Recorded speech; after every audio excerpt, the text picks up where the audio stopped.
waa barnaamijkii dhaqanka iyo hiddaha ee laanta af soomaaliga ee v o n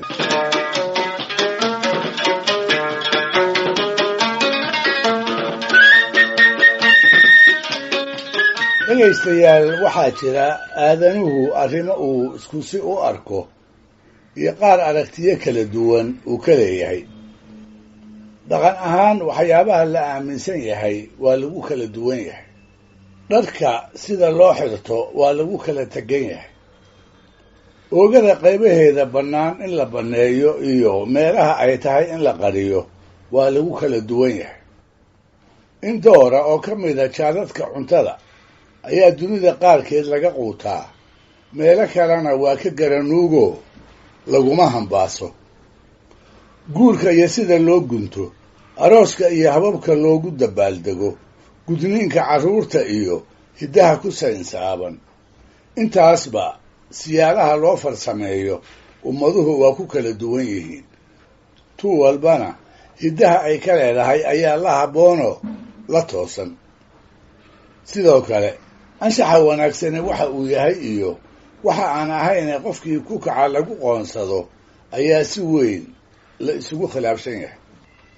waxay kaloo ummaduhu ku kala tegan yihiin moogganna ay diiraddu ii saaran tahay quruxdu waxa ay tahay. ma wax la dhudhumin karo oo cabbir lehba mase waa wax qof walba maankiisa si ugu dhiganoo in la isku raacaa ay adag tahay.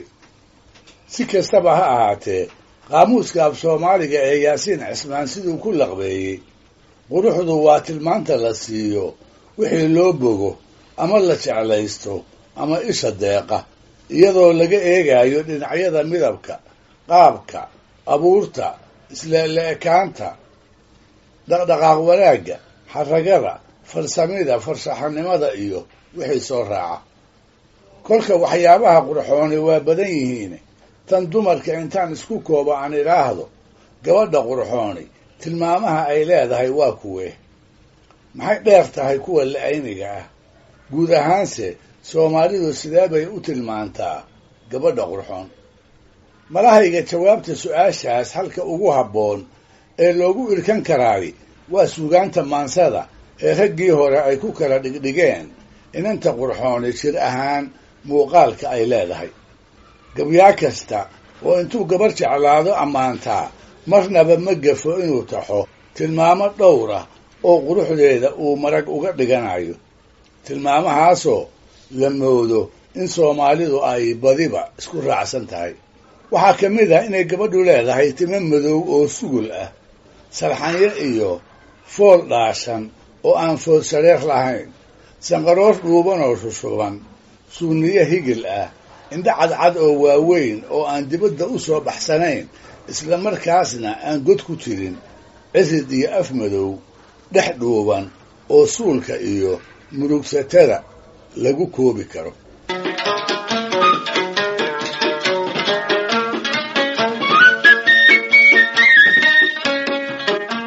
tusaalayaal dhowra oo arrimaha ku saabsan aan soo bandhigo una horraysiiyo yuusuf madoobe gabyaal la odhan jirayoo reer hobyood ahaa, kaasoo 1910 isagoo markaas naagadoona tiriyey gabay dheer oo uu dhextaal uga dhigay mahaya saarkaygu. si faahfaahsan wuxuu yuusuf gabaygaas ugu sheegayaa hablaha kuwa aanu doonayn inay xilihiisa noqdaan, isagoo marka ugu dambaysana farta inoogu fiiqaaya tilmaamaha uu rabo inanta uu guursan doonaa inay yeelato. oo maxay yihiin? waa inaysan aad u shishlaane ay dhuubnaataa, isla markaasna aysan noqon ruux engegan oo gasiin kastoo ay jidiimataa uusan oogadeeda ka muuqanayn. waa inay dhexdu yaraataa, markay soconayso ay gacmaha saydhaa, sanqaroor lala ashqaraara ay yeelataa, ilkaheedu ay sida cudbiga u cadcadaadaan, timo jilicsan oo madow badanna ay yeelataa. wuxuu yidhi, salool dhumuc yar oo wada sinsiman lama saluugeena saaway engegan soorgadley mahaya saarkaygu. kol hadday gadoob siiban tahay naaga waa sino ay goroyo seetaysan tahay mahaya saarkaygu. sankase waxaan ka taagoon hablaha wada saluugaaba marun buu sakhaawuhu middaan doonaya isiine dhexdood sidiqa labadeeda sabar tii la kala soocay lag suubaana saydhada gacmaha tima sawaakiina sanqaroor la daawado ilkaha suufka laga yeelay sadrigaygu taasuu rabaa si alla yeelaaba.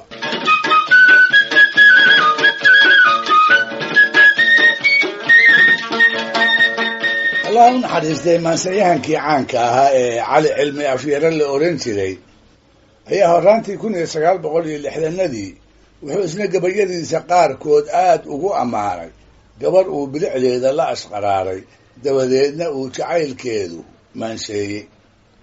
sanqaroorka, suuniyaha, salxanyaha, timaha si walba ayuu tilmaanta quruxdeeda ugu dheeraaday. ugu dambaystiina wuxuu ka soo saaray ruux aan meel laga saluuga lahayn oo la moodo inuu isagu gacmihiisa ku samaystay. wuxuu yidhi sanqaroorka laga saaray iyo suuniyihii iyo foolka salaanta iyo sheekada kolkay sararta kaa joogto salxanyaha wejiga iyo timahaad suuri cara moodo sacabkeeda nuurka leh kolkay garabka kaa saarto ama yaraha sii socoto oy saanta tirinayso suuqii bannaan iyo kol baan marinka sheegay. mar kale cali cilmi oo isla gabadhaa ammaanayaa waa kii lahaa muuqaalka kore dumarku waa wada mushaaxaaye miisaanka goortay lugaha maash u soconayso ood gacanta sida mayr bixiyo miil la shubay moodo dhexdoo madaga timahoo sidii meherigii suura indhaha oo muraayada afkoo dhuxula maygaaga midabkoo shamsada soo baxday iyo mooda galabeeda meeshaan ka eegaba yartani way macaan tahay.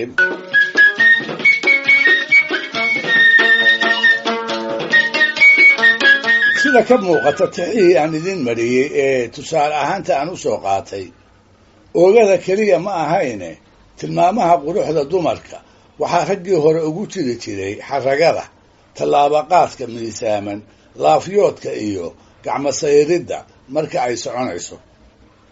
ismaaciil mire oo minyaro uu dhowaanta guursaday waaninayaa waa kii ku oran jiray midii dabada saylaamisoo socod dameeraad leh oo lugaha darandooridaa waa darxumo weynen ahooy tallaabada dekee yaan lagaa didine. wuxuu rabaa socod deggan ee aan deg deg ahayn isla markaasna cagajiid iyo wahsiyi aysan ka muuqan. dhegaystayaal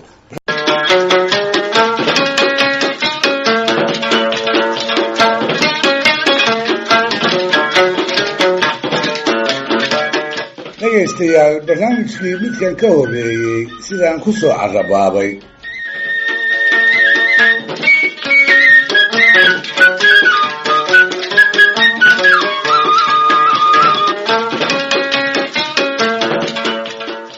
alaaba maansayahanka soomaaliyeed wuxuu gabadha ammaanaa marka ay qalbiga kaga dhacdo ee uu ku hamiyo amaba ay ka go'do si uu yeelaba inay ooridiisa noqoto. mar kale sidaan isla barnaamijka ku soo xusay waxaa jira tilmaamo xagga jidhka ah oo hadday gabadhu kulansato ay isku raacsanaayeen inay dhaban leedahay. waxaa tilmaamahaas ka mid ah dhexda dhuuban, sanqaroorka toosan, suuniyaha buuxa, timaha jilicsan ee sugulka ah, ilkaha cadcad, afka madow iyo sidoo kale laafyoodka iyo saanqaadka miisaaman ee degdega iyo cagajiidka toona aan lahayn. waataan idiin wariyey 3 tixood oo arrimahaas markhaati u noqon kara, kuwaasoo aan ka soo dhambashay gabayo ay kala lahaayeen yuusuf madoobe, ismaaciil mire iyo cali cilmi afyare, allaha u wada naxariiste. maansayahanadii haddaba tiriyey gabayada noocaasa waxaa kaloo ka mid ahaa nin la oran jiray maxamed nuur fadal oo reer waqooyi ahaa, sida la wariyena 1940nadii nairobi ku iishay. si kalena kuma garatide waa ninkii tirin jiray gabaygii abaallaawe ee ay ku jirtay ka lixiiba baan leeyahay iyo laabta xunsada waa waxaa rag igu laacayaa laxmi dhaqaaqaad.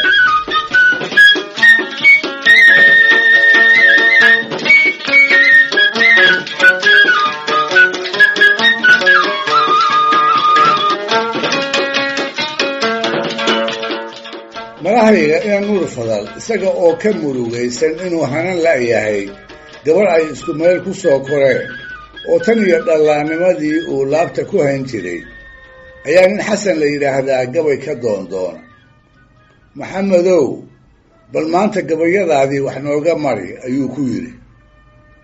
kolkaas buu kuwiisii hore kuma uu noqone wuxuu tiriyey mid hor leh oo meeshii laga hayay uu ku abbaaray. tabtii ay soomaalidu hablaha u ammaani jirtay ayuu isna u ammaanay oo tilmaamidda bilicdeeda ugu farayaraystay. intaa ka sakowse ararta ayuu si aan toos ahayn wuxuu inagu barayaa dhudi oo ah inantii uu ka ladi waayey in marka hore aanay ahayn tu aad u gaaban oo dhulka ku dheggan, dherar ahaan aysan ahayn mid cirka ku toran oo ruuxii la hadal maagaaba uu kor u dhowro, isla markaasna aysan ahayn weyd lafaha iyo xididada oogadu ay muuqdaan. xasanow, dhawaaq gabay haddaad iga dhaguugayso hadduu guur qalbiga kaaga dhaco, dheelin baa tahay ee dhadhan ma laha naagaha midii dhoocil noqotaaye dhulka jiifta lama guursado, iyo dherarka qaarkiise hadday dhuuba wey tahayna waa raaxo kaa dhiman. meeshiiyo dhallaannimo yartaan anigu dhowraaye dildillada gacmihii iyo shanshada dhumucda loo yeelay dhexda madaga, dhaayaha indhaha dhaban wanaaggeeda dhudda qoorta iyo faayahay dhudi ka soo jeedo, dhubadqaadka timahaad haldhaa dhalankii moodayso ciri duxura iyo suuniyaha dhibicda waadeeda dhulman wadaacad dhoolaha ilkuhu dhayga noo dila eg.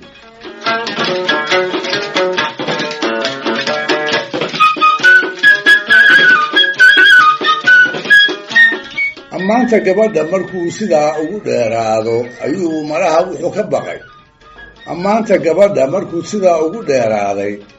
malaha wuxuu ka baqay in lagula yaabo oo loo maleeyo inuu ka badbadinayo.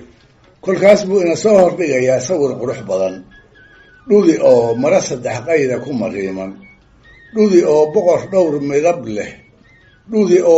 dhowr midab leh dhexda ka laalaadisay, dhudi oo suuqad wixii ay lahayd gacmaha ka soo buuxisay, dhudi oo inta garaaraha sii daysay sida laamaha dhebiga kolba dhan u leecaysa, dhudi oo sidaas u shaqlan ma waxaa jira maba jiree nin ay agagaarkiisa soo martay oo mood iyo nool hantidiisa oo idil aan ka bixiyeen. waa maya allayleh.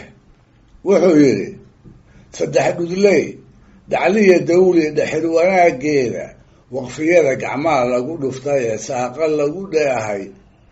3 dhudley dacliya dawli dhexir wanaaggeeda waqfiyada gacmaha lagu dhuftay ee saaqa lagu dheehay, dhammideedba maantay dirays dheeg isaga yeesho ee ay dhabeelnimiyo qurux dhuuxa ka iftiinto, dhugta kabaha iyo laafyahay dhabal u sii dayso, kolkay socodka dhiifa uma dhigto ee dhabi sidii leecdo, dhugoo ina rag kay dhinac martaa dheelimaad galab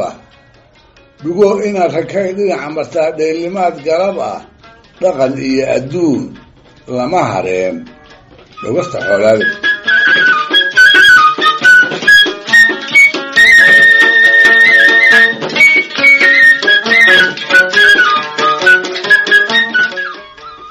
dhudley dacdiya dawli dhexir wanaaggeeda waqfiyada gacmaha lagu dhuftay ee saaqa lagu dheehay, dhammideedba maantay dirays dheeg isaga yeesho ee ay dhabeelnimiyo qurux dhuuxa ka iftiinto, dhugta kabaha iyo laafyahay dhabal u sii dayso, kolkay socodka dhiif uma dhigto ee dhabi sidiis leecdo, dhugoo ina rakay dhinac martaa dheelimaad galab ah, dhaqan iyo adduun lama hareen dhogasta xoolaada. gabagabada isaga oo magaca gabadha soo celcelinaya ayuu ina leeyahay tabta dahabku uu lacagta uga qiimi badan yahay ayay iyaduna dumarka uga qiimi badan tahay. aniguna kama seexdo oo siduu maqaar iigu dul waran yahay ayay goor noolba maankayga iyo maskaxdayda ugu negidahay. inse aan dhinto ama iyadu ay godgasha mooye lagama yaabo inaan ka haro haddii xataa ay rag kale carruura u xambaarto saa qalbigaygii bay inta la baxday iyadu sida tahay. wuxuu yidhi inta dahabku lacag dheer yahay yay dumarka dhaantaaye dhuuxayga iyo feeraha yay dhudi ku laaqnayde sida igar maqaar loo dhigay ii duldhalarridin inkastoy dhallaan yeelato iyo ubad dhawaaqaaya dhimashadu ha joogtee si kale wou dhur sugayaaye dhufsatae qalbiga maanigaa dhudi ka reebayen. dhegaystayaal barnaamijkii dhaqanka iyo hiduhu maanta halkaa ha inoo jooga waana toddobaadka soo aadaniyo ku kale hadduu eebba